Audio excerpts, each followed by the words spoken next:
Hello listeners, Jordan here. I just want to let you know that you can listen to Nighttime early and ad-free on Amazon Music. Include it with Prime. Before we begin, I want to give a content warning. This episode involves discussion of the sexual exploitation and abuse of a child. Listener discretion is advised.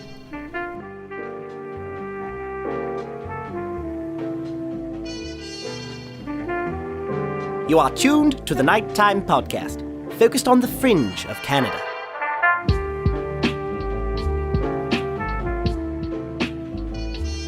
Hello listeners.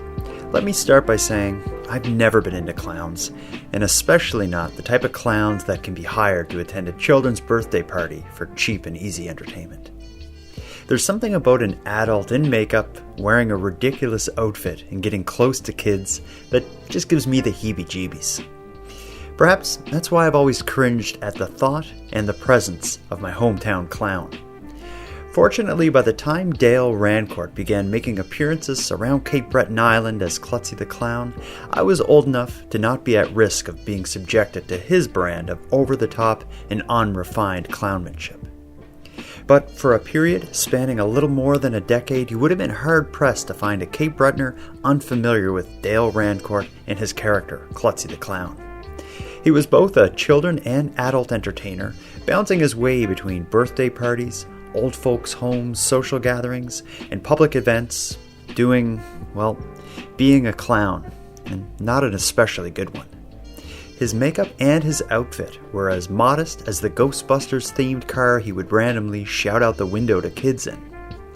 The only skills that Dale Rancourt seemed to have were an ability to stretch a buck, a knack for self-promotion, and a serious lack of inhibition.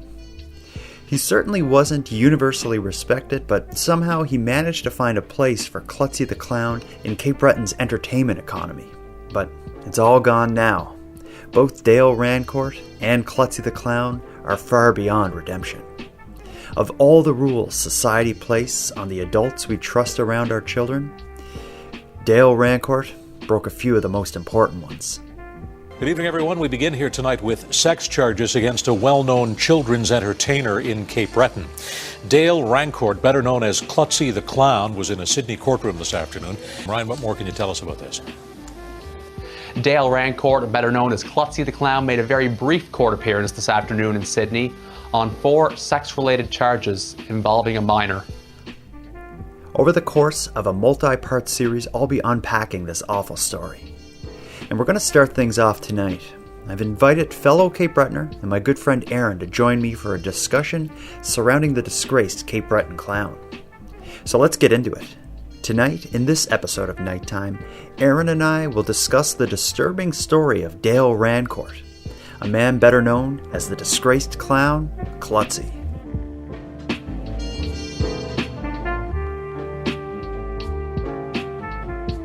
Aaron Corbett, before we get into Dale, Klutzy the Clown, Rancourt, let's talk about clowns in general. I'll tell you, I've always found them creepy. Are you a clown guy or a clown kid? A clown kid. Sounds like a gang of some kind that used to roam the neighborhood, just rubbing balloons on people and making their hair stand up. A clown guy? No. This is the thing. If you grew up in the 80s and onward, I don't think you're a clown person. Yeah. What's different for us? Was it the movie It? I don't think it started on the movie It, but I think it put a stamp on it. I think there was, because I think like Poltergeist had like a really scary clown moment in it that really creeped me out. Thing like the clown in his room or something like comes alive or something. Anyway, some listener can correct us on that, but there is a creepy clown moment in Poltergeist. But it seemed like to me in the 80s, Hollywood started to really turn clowns more evil. There was always a darkness to them, I feel. Like a darkness to clowns, because you think about the makeup and a painted smile on your face, and you would think, who's behind a painted smile? It would seem to me it would be someone dark. Yeah, definitely. I've always found it unsettling, and then the idea of having like the kind of clown that Klutzy was that we'll talk about, which is like the clown where you could pay a low rate and have them show up at your kid's birthday party and just, kill an hour is basically what that kind of clown was designed for. The idea of going to a party where someone like that would show up and just do a thing for me is like the cringiest kind of feeling. I've never been at a party with a clown, but I feel like I would want to wait outside. To me, clowns are just creepy and evil and the stuff of nightmares. And that it's been that way since I was a kid, but it's really like the whole idea of that kind of comes true in Klutzy's story, Our Neighborhood Clown. And our local clown. But I was, and I think when I first heard of Klutzy, I was surprised that there was even people still kind of doing that, after kind of, I would have assumed at that point that people were over getting clowns for birthday parties and that there wouldn't be any kids that would be interested in that. Yeah, well, you know what? A lot of things I find stick around a little longer in small town Nova Scotia. So like in Cape Breton, just as an example, I'll go home to Cape Breton and I find I'll hear like music or see a style of clothing or something that I haven't seen for a while, and it just kind of sticks around there. And I wonder if clowns and having a clown as an entertainer at a birthday party just stuck around an extra 10 years than maybe it would in some other places. I'm not sure. I don't know. Yeah, because I'm sure there's still lots of clowns around that do children's parties all over the world, but because there's all different types of clowns too. There's a type of clown that Klutzy was, the birthday party clown, balloon animals,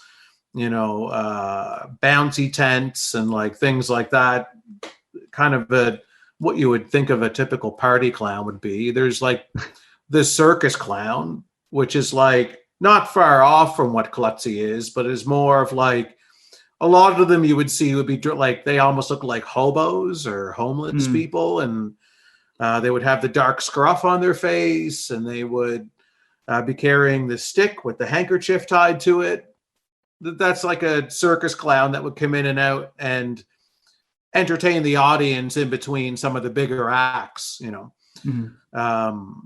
then like, in the theater, like there's, clowning is a very respected art form in the theater, that ability to, perform with just your body and to do clowning, and that's still like respected to this day. That hasn't been tarnished by Hollywood or anything like that. But it's kind of a different thing. It's a whole different can of worms. Yeah. The type of clown that Klutzy is your standard birthday party clown. Yeah, where there's not really like a talent to it, unless like, I guess the talent that someone who is successful doing what Klutzy did, their talent would just be the ability to like communicate with children and, always be on, I guess is kind of where the talent would come in. But really the way his business would have worked back then is you would hire him to come to a kid's birthday party. He would show up dressed as Klutzy the Clown, driving a car that was kind of set up like a transformer looking thing that he did himself.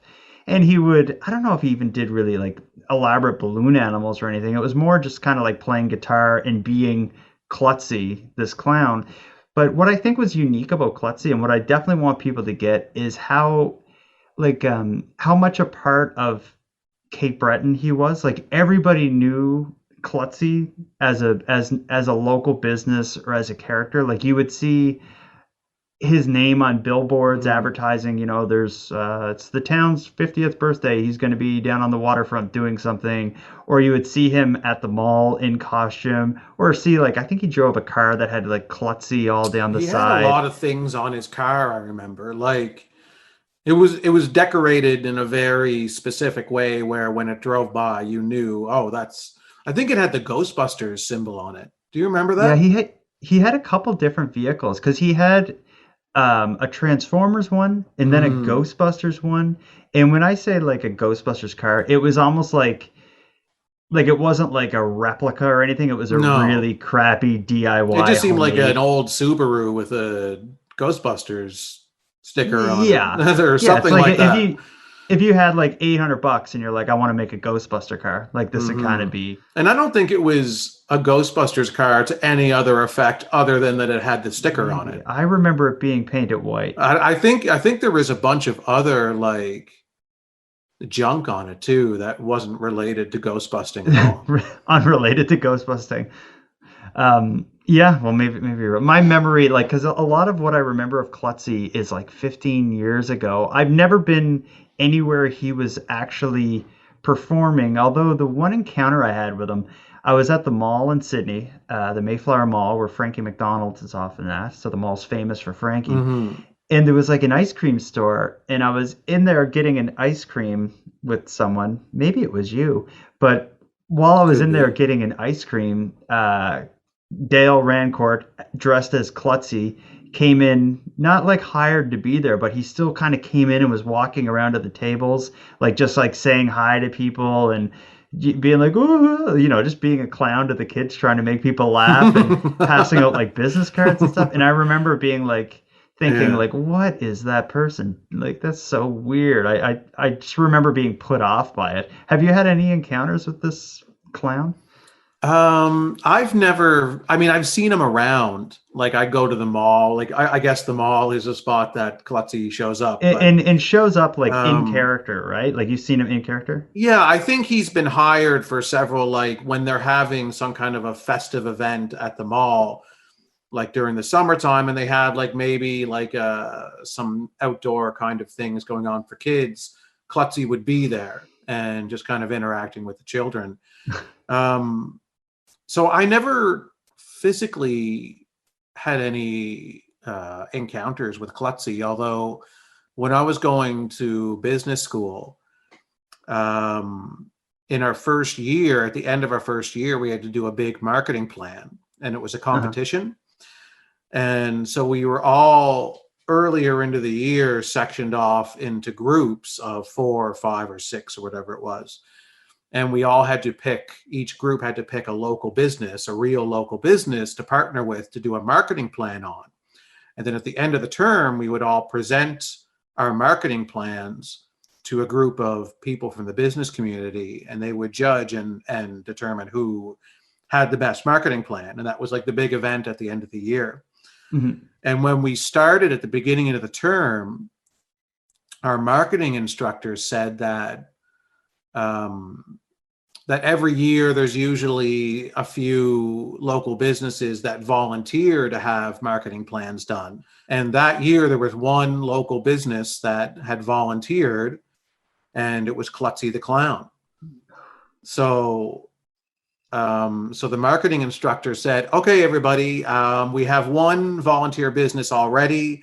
So whoever wants it, let me know. And then, everybody else will have to cold call some local businesses and find their own company to do the marketing plan on. So there was one group that I was fine cold calling businesses. So I didn't mind. So I was like, nah, I'm not really feeling the Klutzy the Clown thing. I think we can find something better. So let another group take them. So there was another group that maybe they didn't really want to take time to call businesses. So they accepted Klutzy's offer to work with him with the marketing plan. So, okay. And then I didn't think anything of it past then, but then a few months into it, some of the members of the group that were doing the marketing plan on Klutzy had approached the instructor and said, we have some concerns about doing our business plan on Klutzy, because I guess they found when they were looking through his social media that, and this is just what I was told. So again, I should clarify, this is all what I was told from some of the other classmates. So I'll clarify that. But they said that they found that he was following some porn stars or something with his social media accounts. I don't know which ones. Okay. Just not a good look for a clown. Just not a good look. Like, again, not against the law or anything. And like, lots of people follow porn stars on their social media for various reasons. But if you're in the children's entertainment business, perhaps not a very smart, practice. So they had expressed some concern about that and wondered if they should continue with the marketing plan And then they decided to do it. So at the end of the year, we presented all of our marketing plans, and Klutzy showed up to watch. Oh. So he was there all dressed up and As in character? watched. He was like half and half. Okay. He was like, he wasn't doing the full whoopity-doo kind of thing. He had some makeup on, and like he had a couple of pieces on, like maybe a flower on his chest or like whatever, kind of a few random things just to look festive. Okay. And and he sat and watched the whole thing. So wow. Interesting story. How would you describe the perception of Klutzy in the community? I would say maybe the crew I ran with, which you're a member of, a lot of us just weren't really clown people. So I often, whenever I saw him or he drove by, we would often kind of like roll our eyes or cringe. Like I saw him kind of as someone with not a great reputation. And I remember my dad cracking jokes about Klutzy. Like, how did you perceive him or perceive the community's perception of him? I guess I didn't have much of an opinion on him. Like I knew he was around all the time, and I thought there was a part of me that was like, oh, good for him for actually making a go of it, setting up, because I didn't have any kind of information about him, to have any kind of opinion of his character. Yeah. So to me, he was a man who set up a business as a clown, and I thought, wow, I'm impressed that he's made a go of it for so long. Yeah. But like, to me, he was an easy target as well. Like it was really easy to make fun of him because look at this adult man, he's a clown, he's going in Cape Breton, he's going to children's parties, and he drives a really, crappy car and shows up, and he's not the kind of clown that you would, even the way he's dressed and the activities that he does, you wouldn't be like, wow, look at him go. You're just like, oh, he's a guy with some Halloween makeup on. Yeah. That's kind of... Yeah. The way I've described it to people is if you had 25 minutes to get in a clown costume and you had $15 to get supplies, you would run to the dollar store, grab a couple things, quick shot to Value Village and just grab some weird shirt, and you're like, oh yeah, I'm Klutzy now. Like there's nothing classy or highbrow about it. There was nothing overly, and again, it's the gig is showing up at parties, because he got into things like the bouncy tent rentals, and he was dipping into a lot of that too. So it wasn't just the persona of Klutzy, it was the things that he brought to the party. Yeah. The bouncy tent, that's really the only thing I can think of. I know there was more. There the was inflatable party kind of supply. Yeah, there was kind of like a taste. So he did the clown thing, but he would also do, he kind of was expanding his business is what I've learned. So you could pay him to show up at someone's house in a gorilla costume and, pass out flowers, or he would just kind of do any weird thing like that. But he, like you said, he was renting and doing bouncy castles and inflatable kind of things. But then at one point, I don't know what this was called. We called it his fun house, and we always said it in a weird voice. But he bought... Well, how can you even say the phrase fun house without going fun house? But do you know the building I'm talking about? No. Okay, so Klutzy at one point, but actually, this was right before it all went down. But Klutzy bought or rented a building near my dad's house, and I'm pretty sure it was an abandoned gas station. And it looked like it should have been torn down years ago, but it was just sitting there. Klutzy got it and put a coat of paint on it. I'm pretty sure it was kind of like an obnoxious blue. And I think I can't remember the exact name, but it was something like Klutzy's Funhouse. And it was kind of like a Klutzy the Clown version of an indoor playground.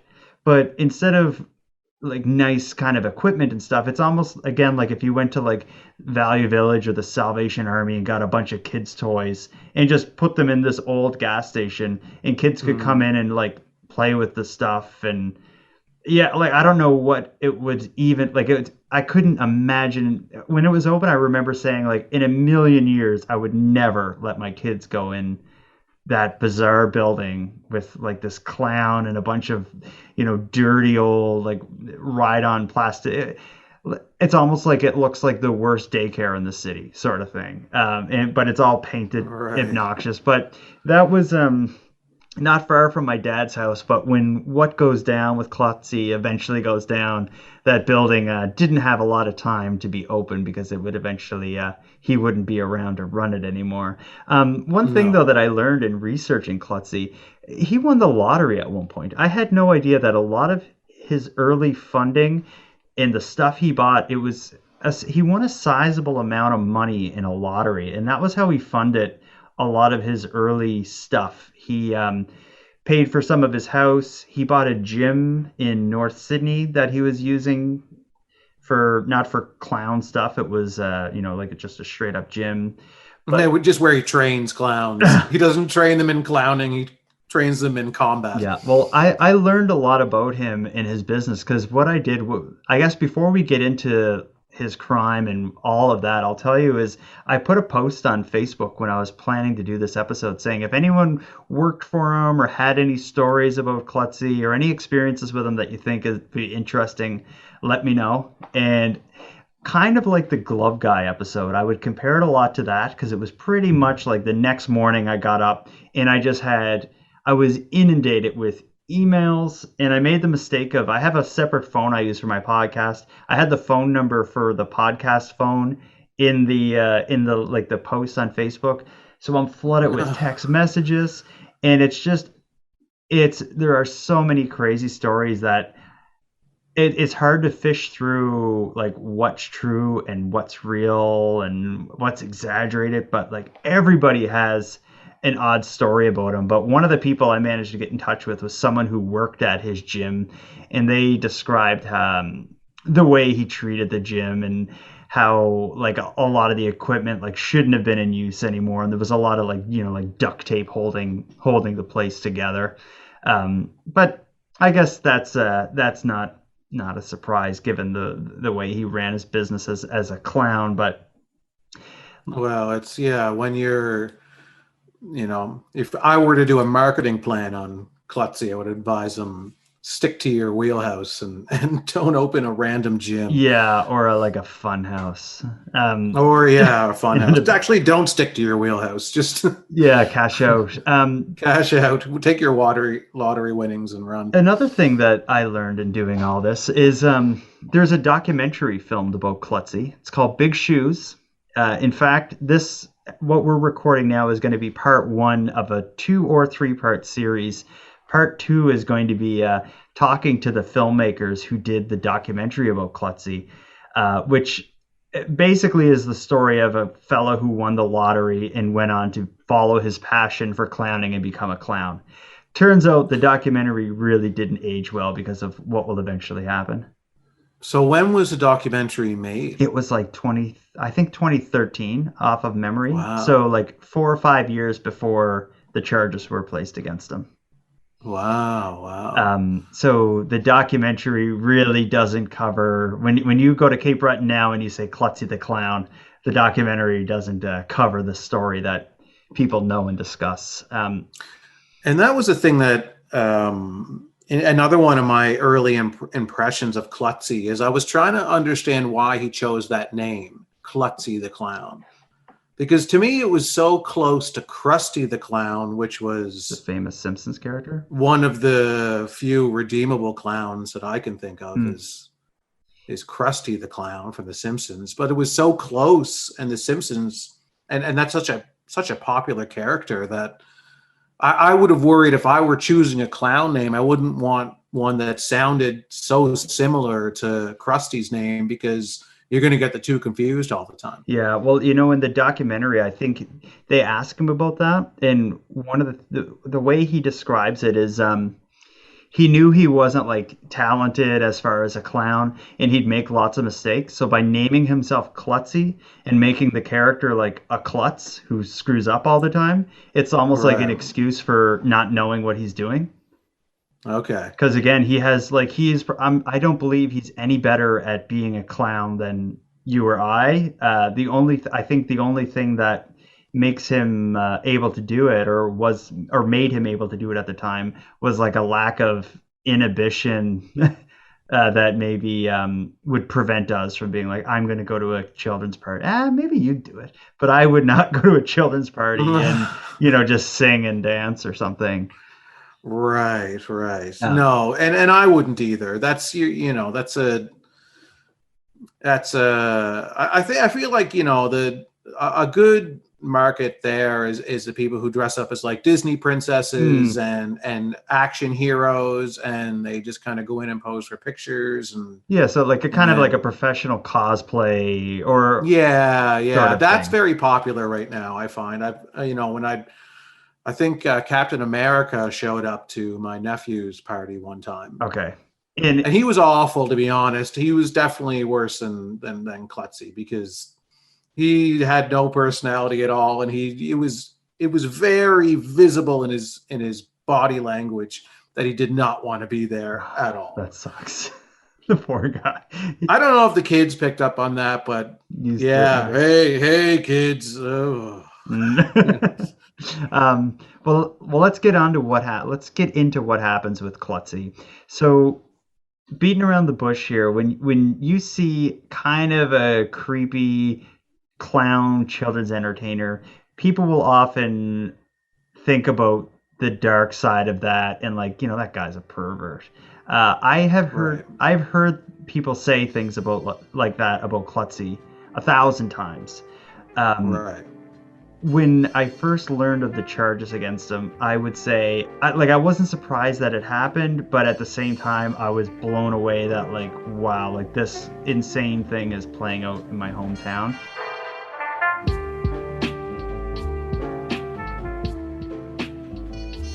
Good evening, everyone. We begin here tonight with sex charges against a well-known children's entertainer in Cape Breton.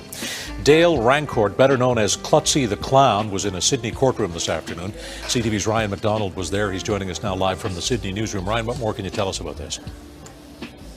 Well, shocking allegations tonight against a man who for more than 20 years has built a business, indeed a reputation, as a children's clown and entertainer here in Cape Breton. Dale Rancourt, better known as Klutzy the Clown, made a very brief court appearance this afternoon in Sydney on 4 sex-related charges involving a minor. He's under 4 charges, 2 charges of with an unlawful purpose, touch a minor under the age of 16 years, also a charge of sexual assault with the same complainant. And the last charge is as a person in authority did touch the same person for a sexual purpose. These are very serious charges. Rancourt has been remanded back into custody at the Cape Breton Correctional Centre pending a bail hearing scheduled for tomorrow.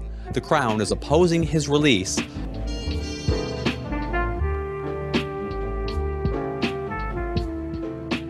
Do you remember like when you learned and how you felt when you learned that Klutzy was facing charges?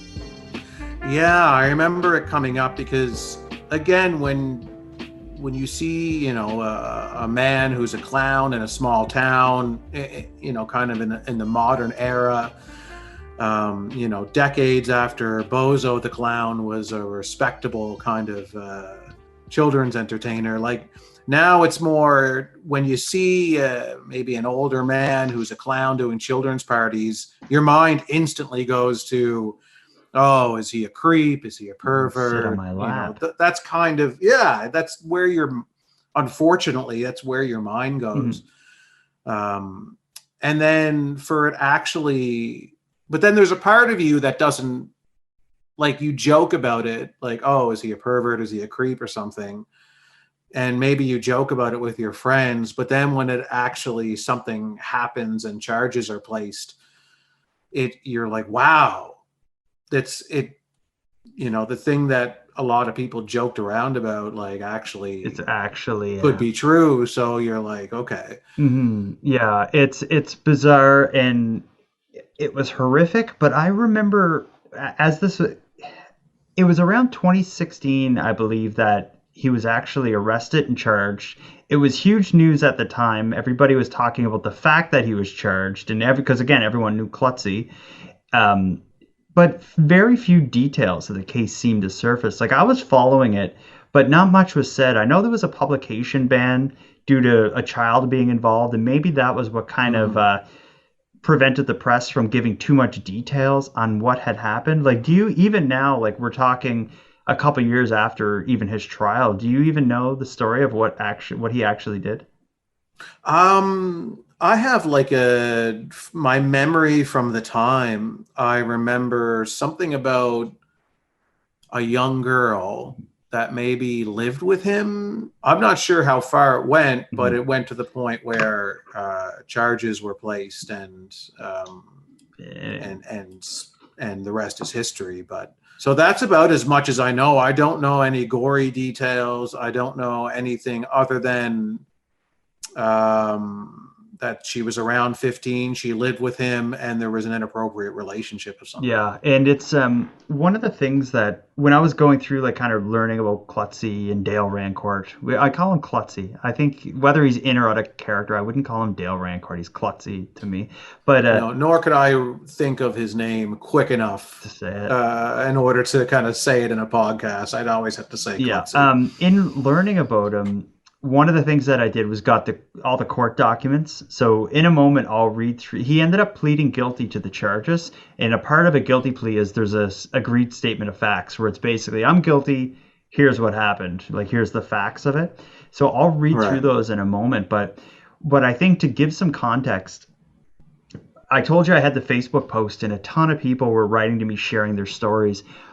A very common story that came up was that the people that would work for Klutzy, like parents would write me and say, I had him over to, my 4-year-old's birthday party, and he showed up with 2 workers with him that seemed to be maybe like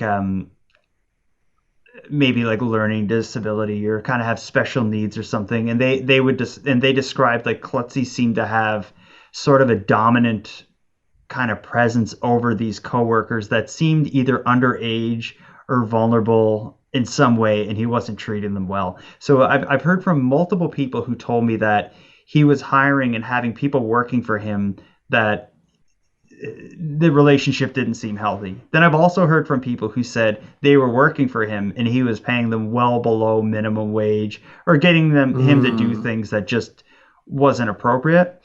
And I think that I'm only saying that because that may give some context to this story.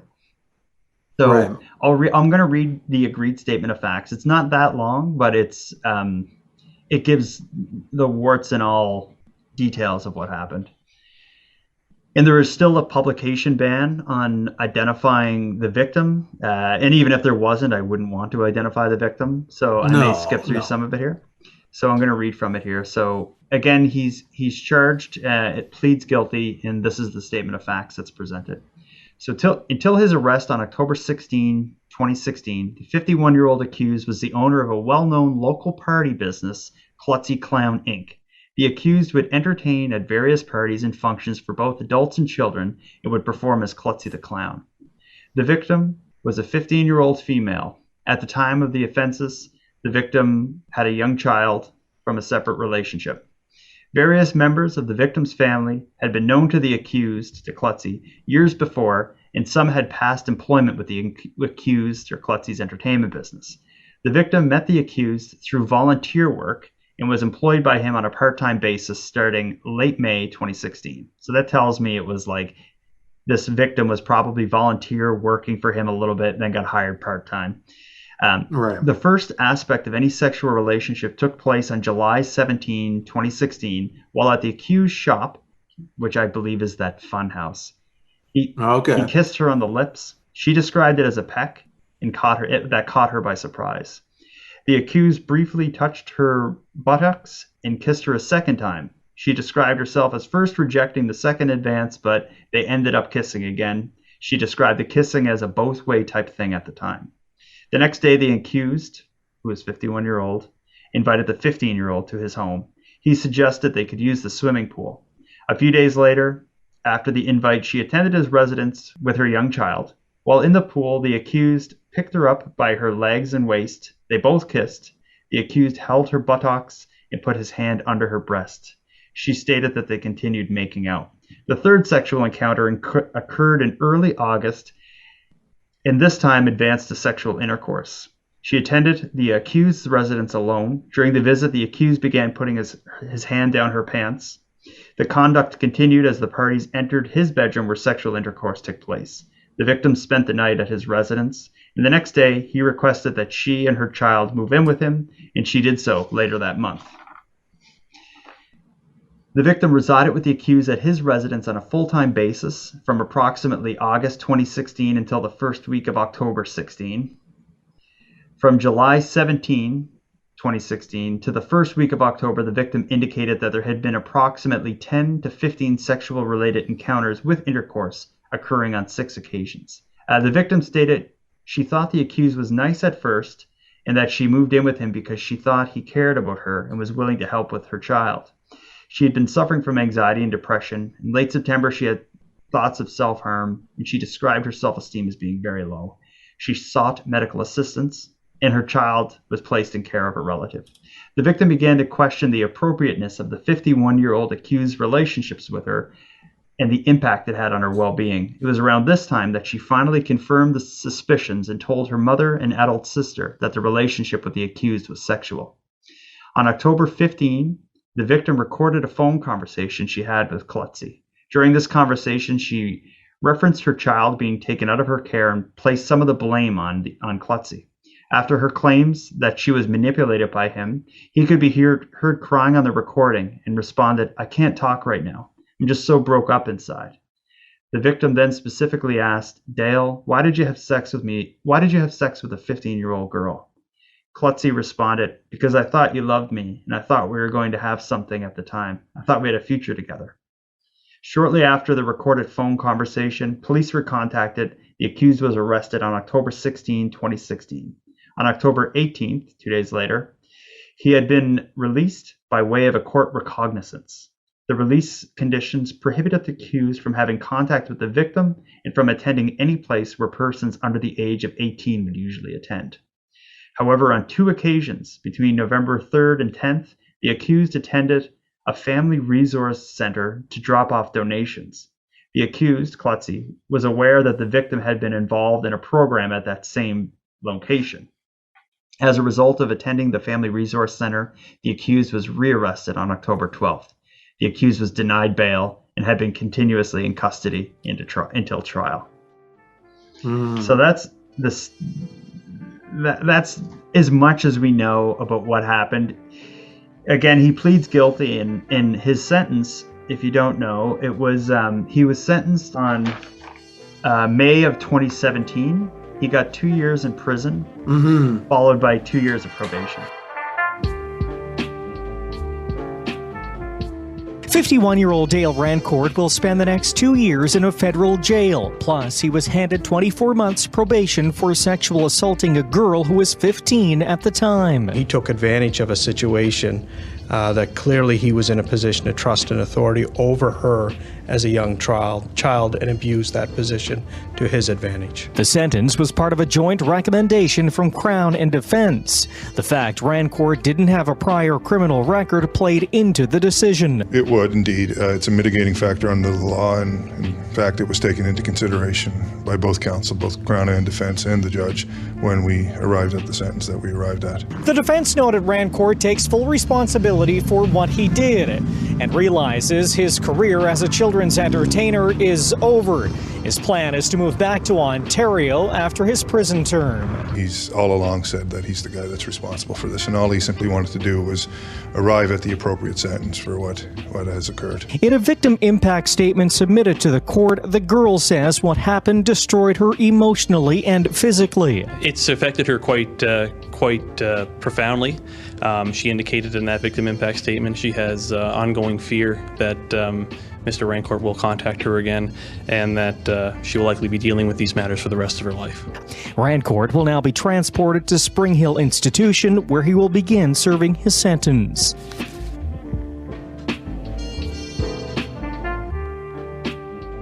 Yeah, I remember him getting 2 years, and then I wasn't sure what other kind of sentences there were after that. Like there was probation and things. probation for 2 years, but then there's other things that come with it. He's on the there's sex offender list. Offenders registry, yeah, for 20 years or something, or Yeah, lifetime firearm ban, and his DNA will be on file. But it's when I read through the judge's decision, like I won't read all that, but the judge will, in making their sentencing decision, they compare to similar cases and they think about factors that may influence a harsher sentence and factors that may lead to a briefer sentence. And they talked about how he had never been in trouble before. He had no criminal record. That was one of the things that made them err on the lower end. But at the same time, he was in a position of trust. Right. The victim was only 15 and he was 51 years old. And that was kind of a mitigating factor. But I think like 2 years, that surprises me. I thought if you did something like that, it would be, I thought the punishment would be harsher, even for a first-time offender. Yeah, and I'm not sure what the usual punishment is, but I guess there's a lot of factors that they consider when they're determining that. So I'm not sure if there's a standard sentencing for that type of crime. I guess they, like you were saying, the judge considered several different things. Yeah, there's such a spectrum of factors that's why it's always a range, like a sentencing, or a maximum or minimum sentence, and they got to weigh everything to see where it falls. But I think like in his case, what really like his major punishment is that this story has completely shut him down. Right. Like I'm sure he's not in Cape Breton. I'm sure he will never go back to Cape Breton. He was originally from Ontario and had moved to Cape Breton and had the business going down there. But it's like his time in Cape Breton is definitely done. He would not be welcome. Oh no, like it's anywhere. It's too small of a town to be able, especially a case like that was national news, and he's so recognizable as Klutzy the Clown. Even without the makeup, he's going to be known everywhere he goes here. As the sex offending clown.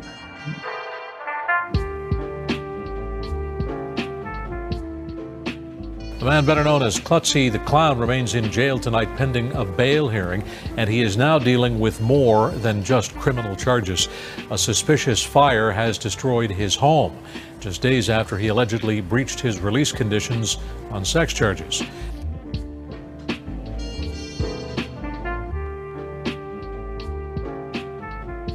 So I imagine he's moved on from here. Is he back in Ontario, or?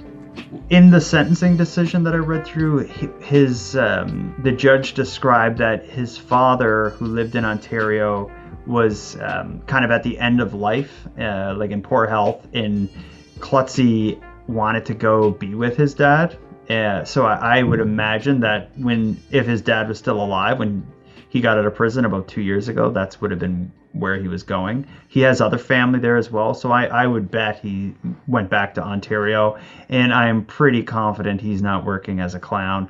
In my Facebook post when I was asking people for information, I had a lot of people write that had encounters with him in Ontario before he moved to Cape Breton. He started as a clown there, but I had no people write to me about his current whereabouts or what he's up to now. So I'm sure he's laying low and is probably not entertaining children. I would, and if he is, then there's the entire system is broken if he's being allowed to continue to do that. But yeah, I would assume he's lying low. Maybe he's got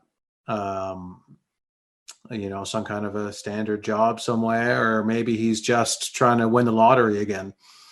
Yeah, well, and then what about the victim? Like, fortunately, throughout all this, the victim, a 15-year-old, thank goodness their name didn't get mixed up in this. Like, I'm sure like their family or close people would know what happened, but I'm glad that they're, and again, as I mentioned, there's a publication ban. So thank goodness that they weren't kind of tied into the story in any way, because it's an awful story. And I can imagine as the victim, it would be, so much worse going through this if your picture and your name were plastered all over newspapers and social media and all of those things. It would just make it that much more challenging to go through something like this. So those bans are really important, those publication bans. Yeah. And luckily in this case as well, like for the victim, is they recorded him, that, and you heard in the statement of facts, there was that phone call where they straight up asked him, like, why would you be having sex with a 15-year-old? And he admits to it. So there leads no question. But if that call hadn't have happened, it could easily become a he said, she said thing. And so at least that made it quick and easy. He pled guilty, so he took the sentence. I did hear from someone who was in prison with him, and they said he certainly did not have a good time in prison.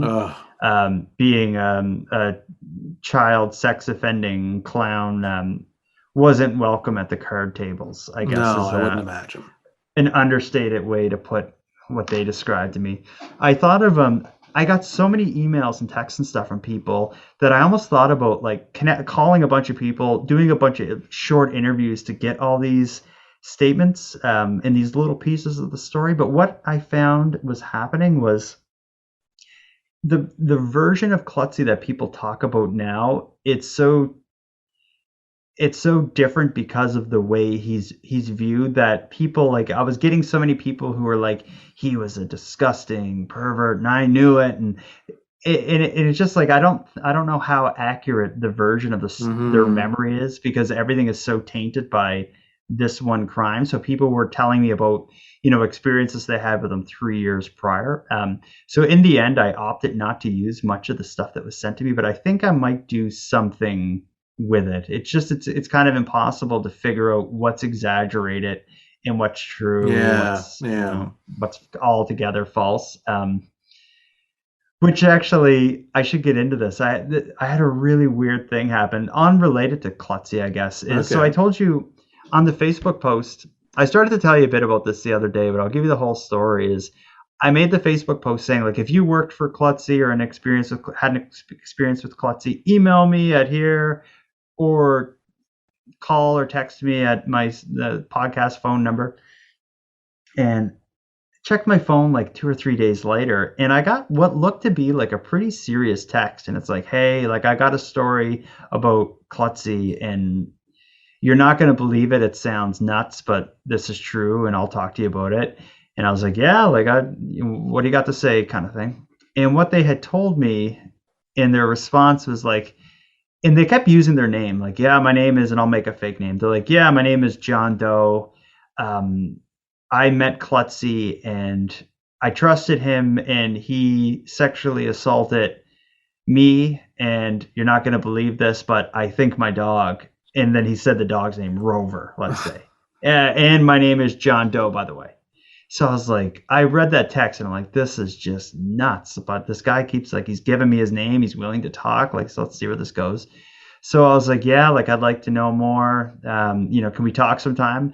Yeah, my name is John Doe. I'll definitely talk to you soon. Like, how can we connect?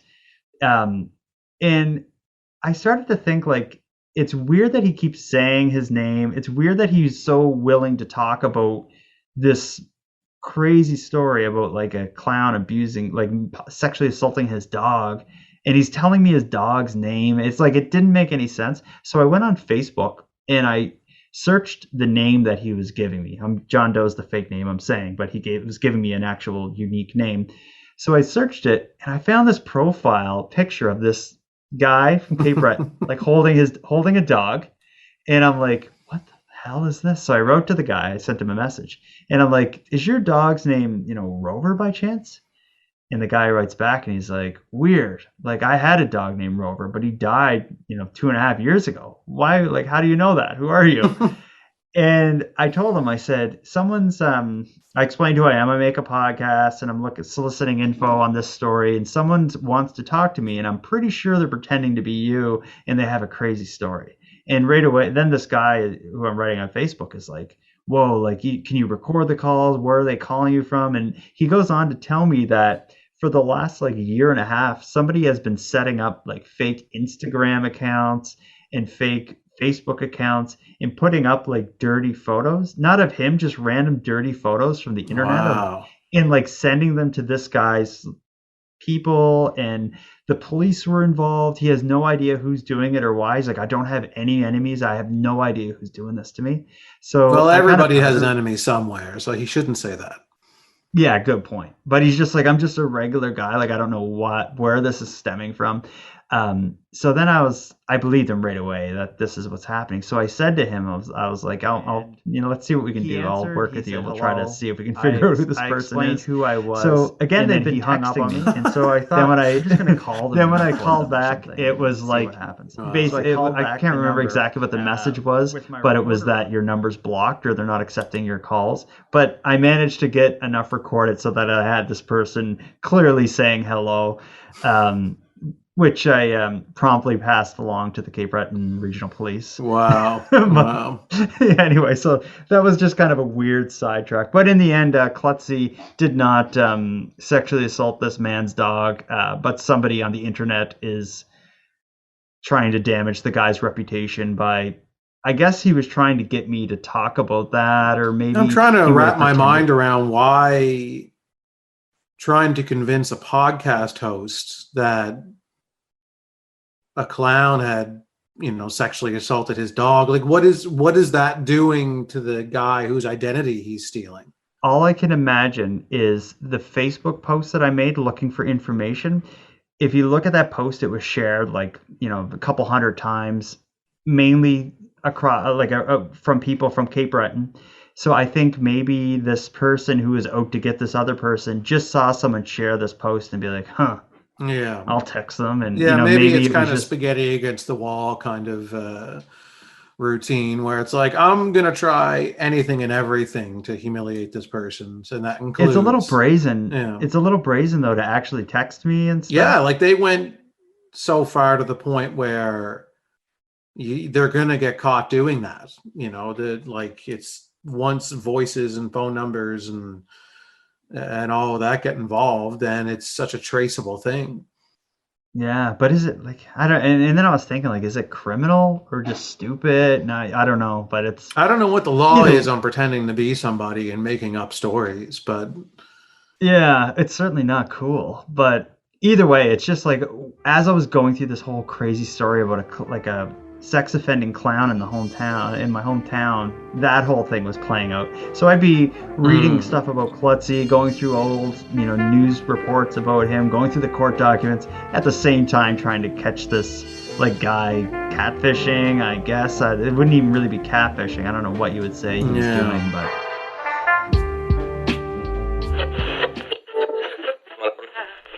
Sorry to interrupt the episode like this, but I want to take a moment and tell you about some bonus content that's on its way to the Nighttime Premium feed. But first, for those of you unfamiliar, let me remind you that there is a separate and a much better Nighttime podcast feed than the one you're listening to this on. What makes it better, you ask?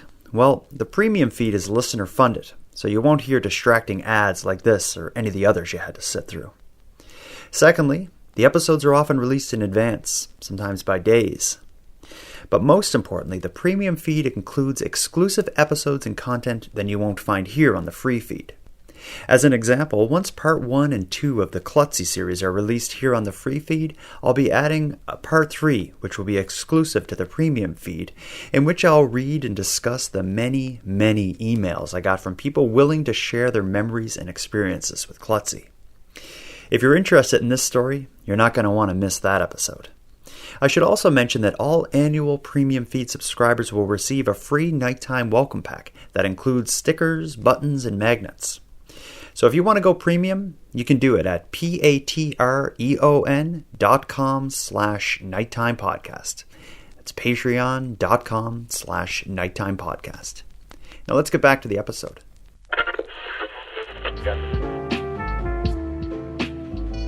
But I guess that's about it. Anything else you want to say about Klutzy or about clowns? Well, I'm curious to see where clowns go in the next 50 years to 100 years. Like, where do clowns end up? Because they're still deep in the evil reputation that mainstream media and Hollywood and all that has done. Because but one clown that we haven't talked about is Ronald McDonald, and Ronald is still used, not as much as he used to be, but they still use Ronald a little bit, don't they? And some of their charitable kind of well, they have Ronald McDonald House. McDonald's has Ronald the McDonald House, Yeah. which is the name, but I can't remember the last time I seen a human dressed as Ronald No, they McDonald don't do in that an anymore, ad. but they still use a bit of the images, I think, when it comes to the charity work. And I'm gonna ask my son a little later yeah, who Ronald McDonald is and see if he knows, because he knows everything about McDonald's. Right. But that'll just be a good kind of canary in the coal mine to see if Ronald is out there, it probably as a character. Right. But yeah, but I think I like clowns as a children's entertainer. I think is done. Kids are beyond that. Clowns now, remember the whole spooky clown phenomena? Oh, when people were dressing up as clowns? Yeah. Yeah. I was thinking I- about that earlier today when we were talking about recording this, and I'm like, oh yeah, a few years ago there was this kind of fad about and it was happening all around the All world, over- pretty much. At least all around North America, at least, and I think it was even happening in some other countries once it started to catch fire. But people would dress up as a creepy clown and just kind of stand in the woods where people would walk by, or maybe they would stand on the side of the road, or even go as stand far at a as to playground. walk up to people and try to be a creepy clown next to them and scare them or jump out at them. It was getting to the point. I remember it was happening around Cape Breton too. It was starting to happen around here once it was really catching on. Yeah, I saw one of the articles that I came across when the scary clown fad phenomena thing started. It was a Cape Breton article that had a few short statements from Klutzy Oh, really? saying this is damaging to clowns. Clowns, Yeah. the damage was long before these creepy clowns came around, but it's gonna take one amazing clown to turn this around. Maybe someone will come around and become a very popular clown, and Well, there's actually. Do you know who Blippi is? Oh, I've heard of Blippi. Yeah. Yeah, so Blippi is a YouTuber who is probably the closest thing to what you're describing. He sort of dresses as a clown, and what my youngest son was loving his videos, and what Blippi would do is he would just someone would follow him with a camera, and he would just go kind of experience a place. So it'd be Blippi at, I don't know, whatever, this playground. And he'd just be like, whoa, look at this slide. Whee! And he'd slide down it. And if you look, it sounds crazy. You'd look at his video, it'd be 74 million views. Right. So right. I think, Blippi is probably the closest thing that clowns have to a savior. Yeah, and the clowns need a savior. But I think it's going to take more than Blippi. I think just the appetite for entertainment that children would have nowadays is just kind of beyond what a clown can provide. On YouTube, that kind of thing that may work. Yeah, but it's going to take a big Pixar movie to be able to do it. It's going to take a big Disney-style Pixar film that blows up and all the kids love it, that's about clowns. That will bring clowns back as children's entertainers. At least for a again. short amount of time. Yeah, and then it depends. I mean, that would be steering it back into the right direction again, going back to... Yeah, that would give it a chance. Yeah, it'll give it a chance, and then maybe it'll inspire people to get into clowning and becoming good, wholesome clowns, and clowns will be back, and the parties will continue. Except it will never be the same in Cape Breton. I have a feeling I agree. that yeah, it's going to take a long time before clowns are welcome back here. I want to thank you for joining Aaron and I in our discussion surrounding Dale, Klutzy the Clown Rancourt.